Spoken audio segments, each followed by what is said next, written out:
What's up, everybody? This is your boy Network with Sean, and today I have something very special that I want to talk to you guys about. All right. So, as you know, it's Sunday. Okay. So, this is when you're able to set yourself apart from the average people. All right.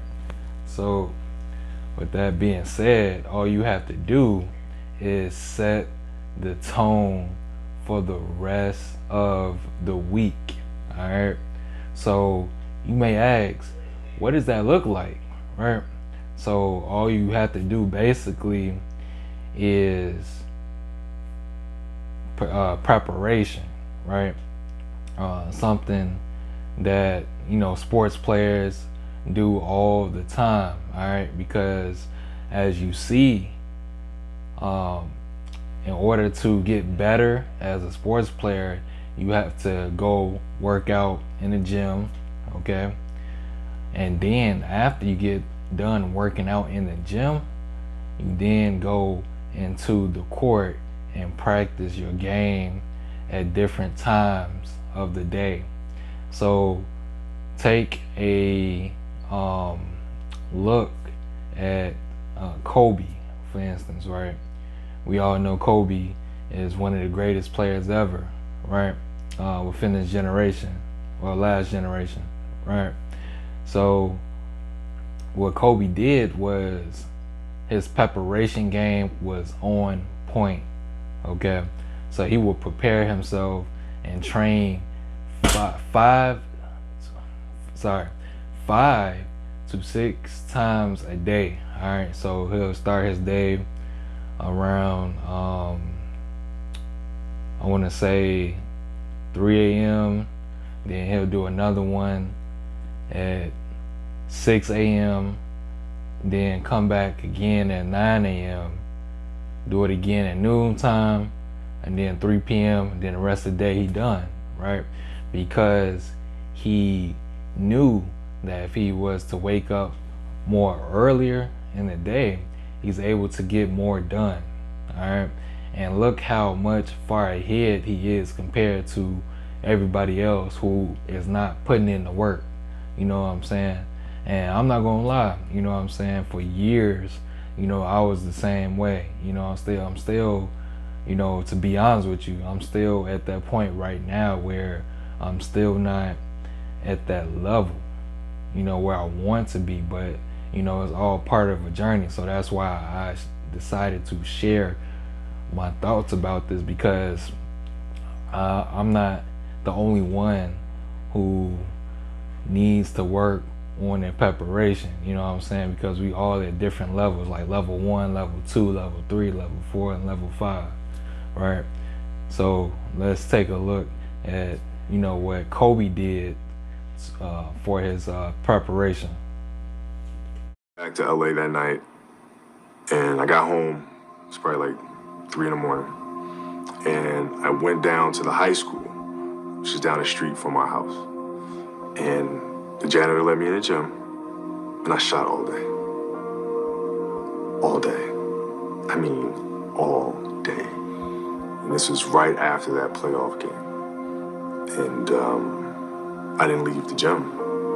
I just kept shooting and practicing and practicing. And I got a chance to let out the steam of disappointing my teammates and millions of fans. I got a chance to let all that out instead of bottling it up, and envision that moment over and over and over and over and over. That was a huge summer for me, because I felt like everybody had written me off after those air balls.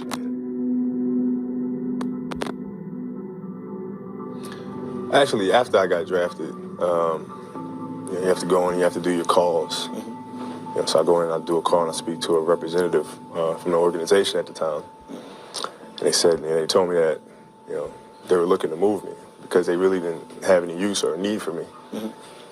I said, they didn't have any use for you, even though they traded you for Vlade Divac. Well, I was, at the time, I was, 17 years old, and I heard that, and I was like, okay. I know what I'm going to be doing every day this summer. What was day that? this summer. Train my butt off. You know, because when I hear stuff like that, I mean, that's just automatically just telling me you can't do something. You can't, you know, we don't need you. I said, okay. If I got to fight to get you in the gym, that's a problem. That's a problem. You want players that are gym rats, players that want to be in the gym, that want to work. And then from there, you build on top of that. But if you're lazy, man, I don't want to talk to you. I won't deal with you. You're going to make me feel dumber. You know, you're going to lower my level. I don't think so. You can go over there. Because we all want to win. And Kurt, he wants his players there on practice. He wants them there every day. And he wants them there on time. We have practice at 11. He wants you there at 11 o'clock sharp, ready to go. It doesn't mean 11:05. And actually, he probably wants you there 11:45. Exactly. He wants you there warmed up and ready. He wants you to be ready to go full out at 11 o'clock. He doesn't want anybody to disobey that. And especially with a couple of losses that we've had, playoffs right around the corner, he's fed up. And understand that if we want to get to that elite level, we really have to put in the work day in and day out. Growing up in Italy, I was such a big Laker fan. Like a massive Laker fan. Like I knew everything about them. I was obsessed with Magic.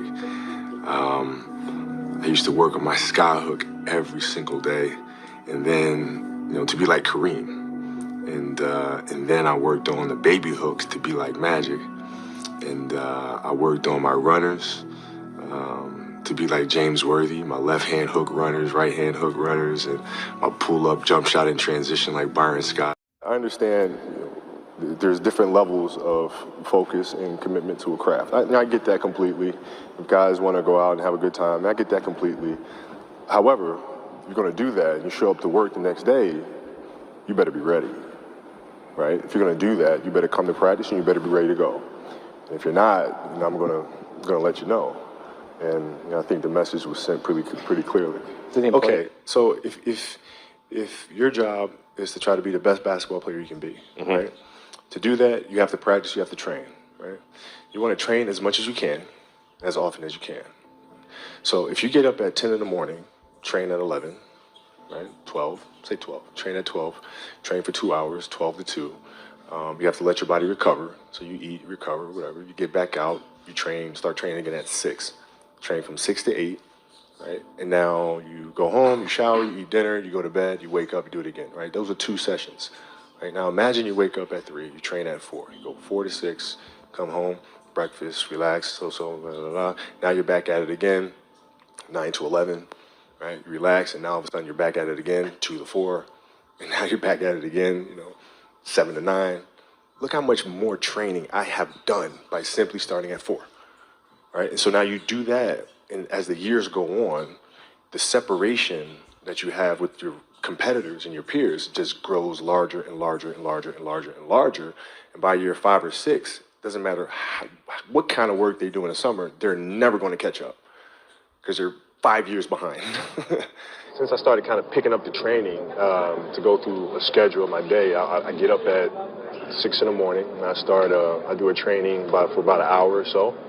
From 6 to about 7:15, and take my kids to school, and then go straight to the practice facility and lift weights for about an hour, and then go out on the court, do a little extra shooting for an hour, and then practice starts, and then after practice, do some more shooting, and go back home, and on this particular day, I'd run the track, and then come back home and do another recovery therapy session, end the day with an ice bath, so it's a full day. Well, when I start, I'll start on the track. I'll start at about 5 o'clock in the morning, try about 6 o'clock, do what I need from there. From there, I go to the weight room, lift for a couple hours. And after that, I go straight to the court. I'm on the court, so I get practice. Talk about what led up to the big monster 81-point game. Well, it was 1,000 makes a day in the summertime. And going through things just as I would during the game. So, I knew exactly where my positions were within the triangle and where the shots would be coming from. So everything that I did throughout the course of my training was literally simulating that. So it was all game shots. So when it came in the game, things were just automatic because I'd put my body through it before. Sometimes you get in the gym and you work out and you work on ball handling, you work on shooting, but none of it's really within a structure of what you will be doing in the game. For me, it wasn't like that. It was literally carbon copy of what I'd be doing. So by the time the season came around, it was all just muscle memory.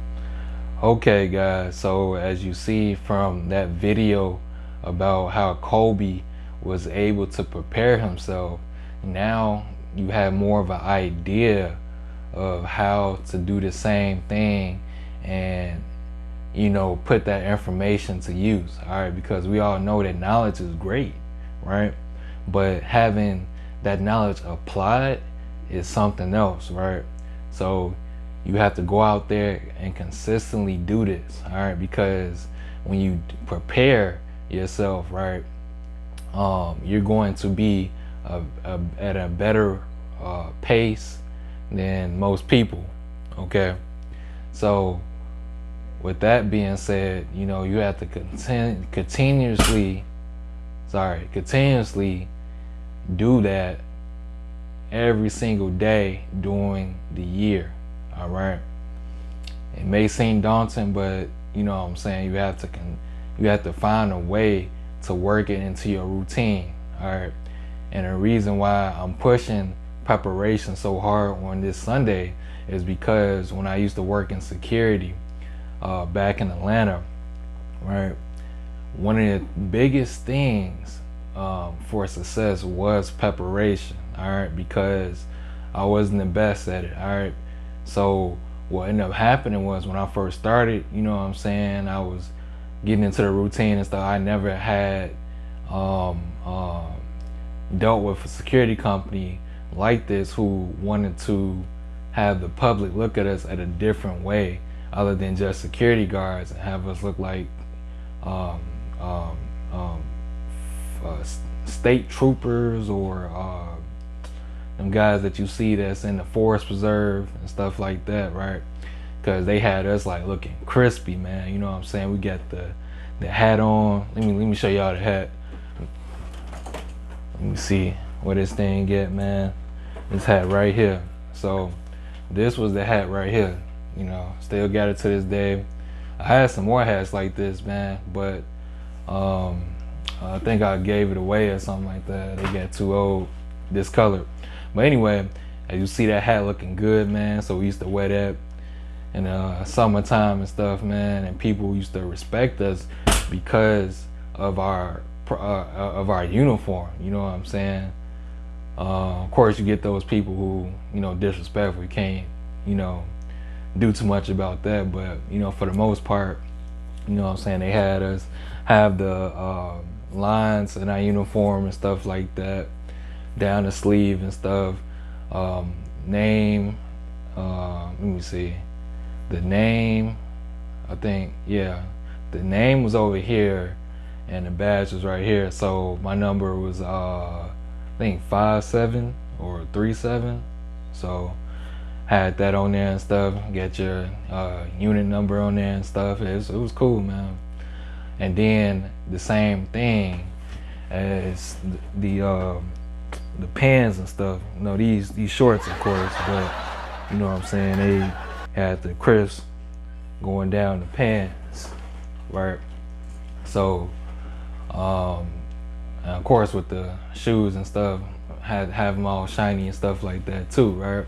So the reason why I wanted to show you guys that example is because simple fact that, you know, you have to do these things if you want to succeed, not only in life, but, you know, on your job, whether, you know, you want to go on vacation and stuff. Because, like, say for instance, you know, vacation, same thing. You got to get prepared to, you know, put your luggage up early. You know what I'm saying? Get your clothes ready, prepared, because you don't do that at the last minute because you're trying to head out, you know, find a taxi, go to the airport and stuff like that. So you do that ahead of time, right? So it's the same thing, guys. So just remember, all right, this Sunday, it sets the tone for everything else, all right? So it's gonna take care of your Monday, your Tuesday, all right, your Wednesday, Thursday, Friday, and Saturday, guys. All right. So this your boy Network with Sean, and just remember, you got this. Okay. And one more final thing. All right. So you go ahead and subscribe to this channel, like it, and then share it with 3 people you know who needs to be prepared for the week. All right. Peace out. Right. Then we're gonna go sell a bone density scanner. How about that? Wanna do that? Dang, Dad, go pro! Tender moments got me thinking about the false dreams.